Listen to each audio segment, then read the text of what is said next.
Sheikh Hasina vote চোর, শেখ মুজিব কমল চোর, Sheikh Hasina vote চোর।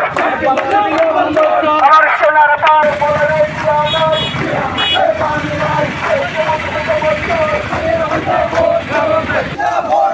শেখ হাসিনা ভোট চোর, শেখ মুজিব কমল চোর।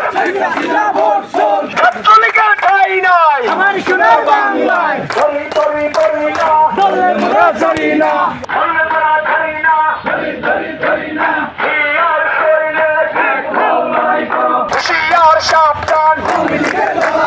আমার সোনার বাংলায় খুনি হাসিনার ঠাঁই নাই, আমার সোনার বাংলায়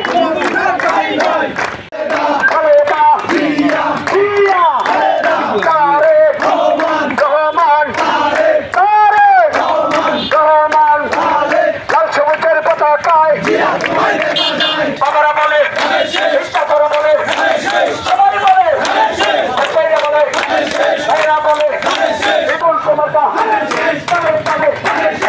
বোনেরা সবাই বলে ইনশাআল্লাহ।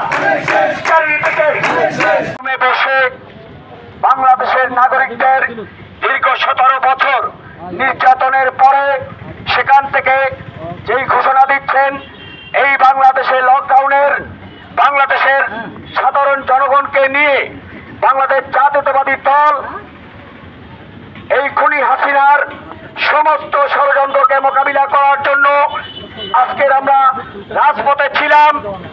আগামী দিনেও এই আওয়ামী ফ্যাসিস্টদের খুনি হাসিনার যত প্রকারের কর্মসূচি দিবে সারা বাংলাদেশের বাংলাদেশ জাতীয়তাবাদী দল প্রত্যেকটা কর্মসূচিকে মোকাবিলা করবে এবং এই বাংলাদেশে আওয়ামী লীগের কোন স্থান হবে না। এই 24-এ গণঅভ্যুত্থানের পরে বাংলাদেশের সাধারণ জনগণ তাদেরকে সেই জবাব দিয়ে দিচ্ছে।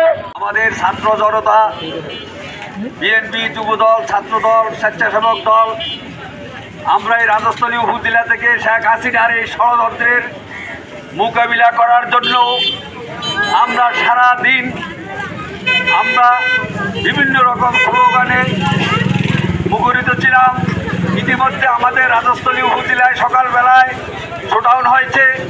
আজকে এই বৈকাল বেলায় আমরা যেই স্লোগান দিয়েছি শেখ হাসিনা বিরোধী, আগামী দিনেও এইভাবে আমরা সোচ্চার থাকবো। দীর্ঘ 17 বছর এই দেশের জনগণকে গুম, খুন, ফুরিয়া, নির্যাতন, মামলা, হামলা এবং এই দেশের টাকা লুটপাট করে আজকে পার্শ্ববর্তী দেশে বসে বসে সে ষড়যন্ত্র চালিয়ে যাচ্ছে। সেই ষড়যন্ত্রের নগ্ন প্রকাশ আজকের এই 13 তারিখ। আজকের 13 তারিখে তার মৃত্যুদণ্ডের রায়ের দিন ঘোষণার তারিখ। এই দেশকে অশান্ত করতে চেয়েছিল এই দেশের জনতা এবং বাংলাদেশ জাতীয়তাবাদী দল দুর্গের মতো দাঁড়িয়ে আছে এবং এটা প্রতিহত করতে পেরেছে। এখন পর্যন্ত তাদের ষড়যন্ত্র থেমে নাই। আমাদেরকে প্রস্তুত থাকতে হবে, সদা সর্বদা সতর্ক থাকতে হবে, সতর্ক থাকতে হবে। এই ফ্যাসিবাদ যেন এই দেশে আর মাথা ছাড়া দিয়ে না উঠতে পারে, তাদের কোনো ষড়যন্ত্র যেন কার্যকর না হয়, সেই জন্য সর্বদা আমাদের প্রস্তুত থাকতে হবে। সেই আশাবাদ ব্যক্ত করে আজকে বাঙ্গালালিয়া ইউনিয়ন সভাপতি, সেক্রেটারি, অঙ্গ ও